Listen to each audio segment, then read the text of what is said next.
Welcome to the Holiday Pajama Party with your favorite Montgomery City County Public Library System librarians. Get ready for a parade of pajamas!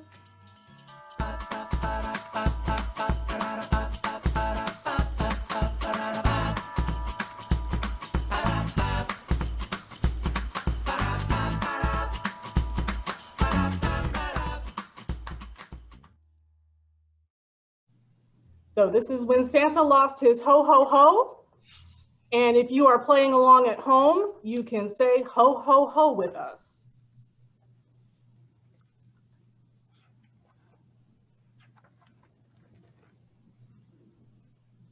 Christmas was just a few days away. The North Pole was buzzing with activity, the reindeer were practicing their takeoff, and the elves were putting finishing touches on the toys with lots of help from Mrs. Claus. Santa looked tired. "We need a little break," he said. "How about a song and dance to get us going?" asked Mrs. Claus. Music and laughter rocked the workshop, but something wasn't right. Something was missing. Santa was quiet. "What is it, dear?" asked Mrs. Claus. "Have you lost something, sir?" asked an elf.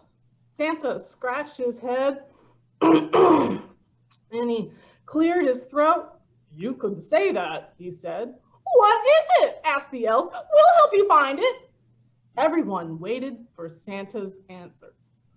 "I think I've lost my laugh," he said. Everyone gasped.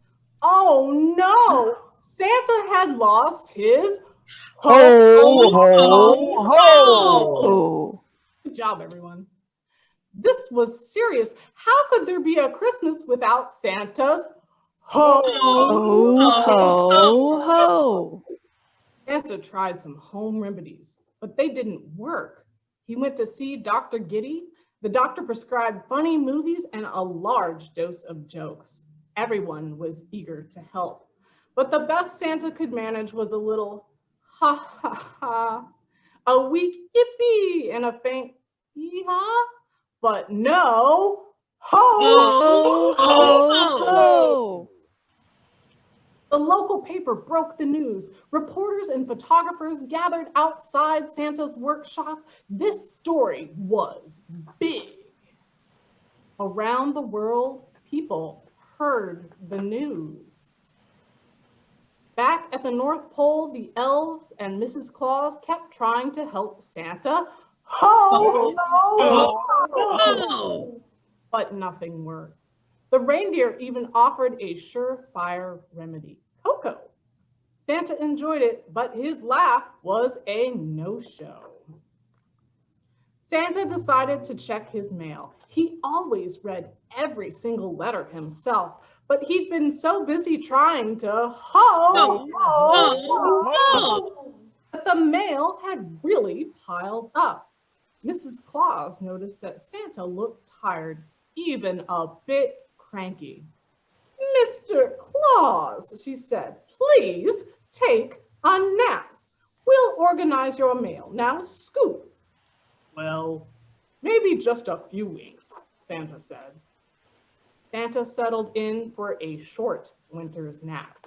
Mrs. Claus and the elves got busy. They opened all the mail. They sorted it and put it into neat stacks. "Look at all these wonderful letters," said Mrs. Claus. There were also some unusual gifts. Mrs. Claus held up a drawing from a girl named Holly. "Look at this one," she exclaimed. The elves and Mrs. Claus laughed until they cried. "I have an idea," said Mrs. Claus. "Gather the letters and follow me to the workshop. We'll have lots of room up here," Mrs. Claus told the elves. "But hurry, Santa will awake soon." Santa awoke from his nap, feeling much better. But there was still no sign of his ho ho. He heard giggles coming from the kitchen. "Sounds like everyone is having fun," said Santa. I'll join you after I read some letters. Your mail is in the workshop, dear, said Mrs. Claus. So you can sit in your favorite chair when you read, said the postmaster elf. Great idea, said Santa. Santa headed for the workshop. The elves and Mrs. Claus waited by the kitchen window to watch and to listen. 1 minute passed, then 2, and it was so quiet you could hear a snowflake fall. I don't hear it. I don't hear a thing, Mrs. Claus tissed. It's not working, moaned the postmaster elf.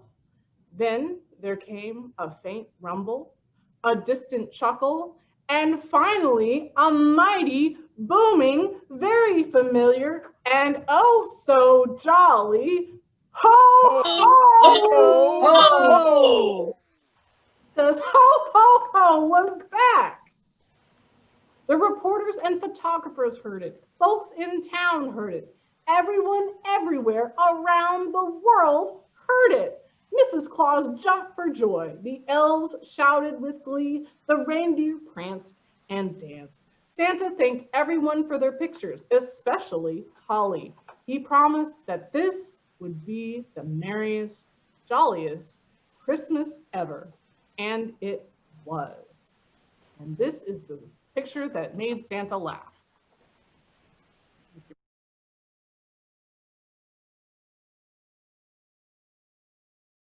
Through the snow in a one-horse open sleigh. Over the fields we go, laughing all the way. Bells on bobtail ring, making spirits bright. What fun it is to ride and sing a sleighing song tonight. Oh, jingle bells, jingle all the way. Oh, what fun it is to ride in a one-horse open sleigh. Hey, jingle bells, jingle all the way. Oh, what fun it is to ride in a one-horse open sleigh.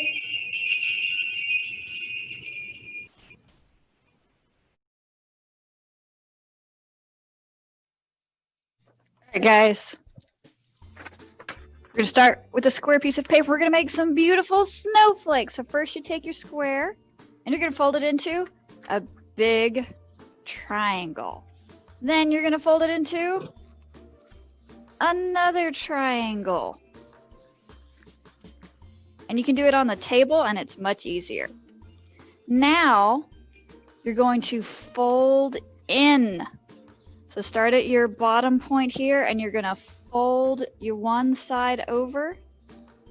Try to make it as near the middle as you can. And then you're gonna fold in your other side. And you're gonna end up with this very fancy looking ice cream cone shape. Now we've got that. Now what we're gonna do is we're gonna find our scissors. And we're gonna chop off the fancy top of your ice cream cone. And this is how you're going to make a snowflake. And you can freehand your cuts, or you can trace your cuts like I've done here. Just make sure you don't cut through the middle of your snowflake. Otherwise, your snowflake will become snowflakes. So I'm just going to cut some zigzaggy lines into my snowflake. I'm going to try to hold it up so you guys can see. I'm going to have a very geometric, spiky snowflake. So I'm just going to cut a lot of triangles.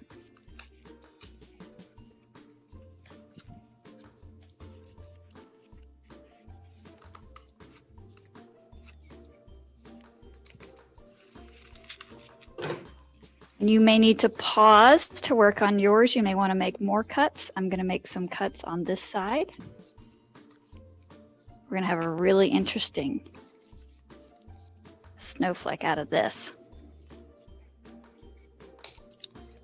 All right, I'm going to make one more cut here, and then we'll see what kind of shape we've made.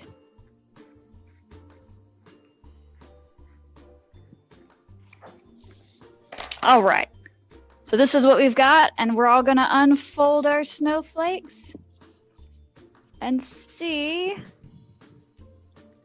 what shapes we have. Look at everyone has a different shape. No two snowflakes are alike, and none of your snowflakes are going to be alike unless you use the same pattern. So now that we have made our snowflakes, do you know what it's time for, Miss Amy? What? A blizzard.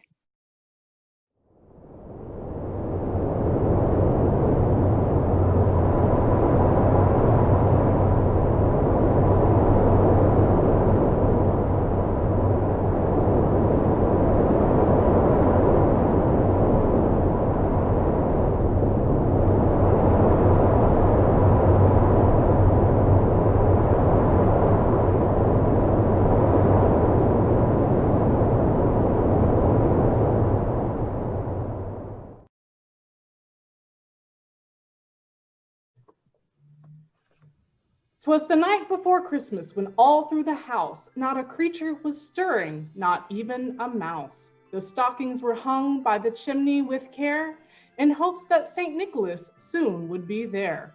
The children were nestled all snug in their beds, while visions of sugar plums danced in their heads.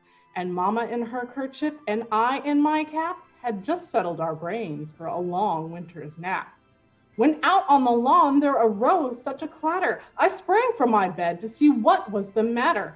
Away to the window I flew like a flash, tore open the shutters and threw up the sash. The moon on the breast of the new fallen snow gave a luster of midday to objects below, when what to my wondering eyes did appear but a miniature sleigh and 8 tiny reindeer. With a little old driver so lively and quick, I knew in a moment he must be Saint Nick. More rapid than eagles, his coursers they came, and he whistled and shouted and called them by name. Now Dasher, now Dancer, now Prancer and Vixen, on Comet, on Cupid, on Donner and Blitzen, to the top of the porch, to the top of the wall, now dash away, dash away, dash away all. As leaves that before the wild hurricane fly, when they met with an obstacle, mount to the sky, so up to the housetop the coursers they flew, with the sleigh full of toys, and St. Nicholas too. And then in a twinkling I heard on the roof the prancing and pawing of each little hoof. As I drew in my head and was turning around, down the chimney St. Nicholas came with a bound. He was dressed all in fur from his head to his foot, and his clothes were all tarnished with ashes and soot. A bundle of toys he had flung on his back, and he looked like a peddler just opening his pack. His eyes, how they twinkled, his dimples, how merry. His cheeks were like roses, his nose like a cherry. His droll little mouth was drawn up like a bow, and the beard on his chin was as white as the snow. The stump of a pipe he held tight in his teeth, and the smoke encircled his head like a wreath. He had a broad face and a little round belly that shook when he laughed like a bowl full of jelly. He was chubby and plump, a right jolly old elf, and I laughed when I saw him in spite of myself. A wink of his eye and a twist of his head soon gave me to know I had nothing to dread. He spoke not a word, but went straight to his work and filled all the stockings, then turned with a jerk, and laying his finger aside of his nose and giving a nod, up the chimney he rose.